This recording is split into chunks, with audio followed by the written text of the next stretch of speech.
much to Adelaide for their efforts on the day. Member's time has expired, and I call the honourable member for Gellibrand. Well, we've heard a lot of spin and slogans from the government about their broken promise on university fee deregulation. We've heard the Education Minister claim that students will, quote, always be the winners from $100,000 degrees and increased debt costs. Well, the Education Minister can spin as much as he likes, but it's the stories from people in our community that will cut through with the Australian public. Stories like Tizita's from my electorate. Tizita is a talented first-generation Ethiopian Australian student who lives in Footscray in my electorate.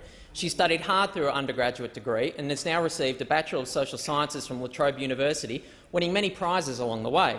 But now, with these changes to university degrees, she's concerned about how undertaking further study will be possible for her. She's told me that, quote, university cuts would definitely make higher education inaccessible for me and others in a similar position. The debate in this place about these higher education changes are already having an impact on the way that Tizita plans her future. The Education Minister has had almost every position imaginable on the future of higher education.